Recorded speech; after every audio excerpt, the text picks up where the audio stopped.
Hello welcome back to Akshay designers. ఇది crushed saris అనమాట. కింద వచ్చేసి ఇలాగా జిగ్జాగ్ మోడల్ వచ్చి ఉంటుంది అండ్ కింద ఇలాగా ఓవర్లాక్ వచ్చి ఉంటుంది శారీ మొత్తము.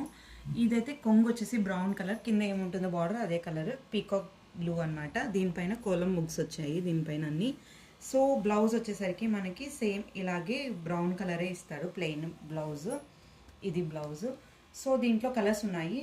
నెక్స్ట్ కలర్ వచ్చేసి బ్లాక్ అండ్ రెడ్ కాంబినేషన్లో సేమ్ కింద బార్డర్ ఏం కలర్ ఉంటుందో అదే కలరు కొంగు, అదే కలరు బ్లౌజ్. మనకి బ్లాక్లో అనమాట పీకాక్స్ వచ్చినాయి. ఇవి చాలా చాలా బాగుంది. ఎవరికైనా నచ్చితే కనుక స్క్రీన్ షాట్ తీసి వాట్సాప్ నెంబర్కి వాట్సాప్ చేయండి. అండ్ థర్డ్ కలర్ వచ్చేసి ఇలా జిగ్జాగ్లో అన్ని మల్టీ కలర్స్ వచ్చాయి. కింద పైన వచ్చేసి పీకాక్ బ్లూ కలర్ కొంగు అండ్ బ్రౌన్ కలర్. ఇది బ్లౌజ్ వచ్చేసరికి పీకాక్ బ్లూ కలర్లోనే బ్లౌజ్ కూడా ఇలా వస్తుంది. బ్లౌజ్ కింద బార్డర్ వస్తుంది. అంతే. ఈ వీడియో నచ్చితే లైక్ చేయండి, షేర్ చేయండి, సబ్స్క్రైబ్ చేయడం మాత్రం మర్చిపోకండి. Bye bye.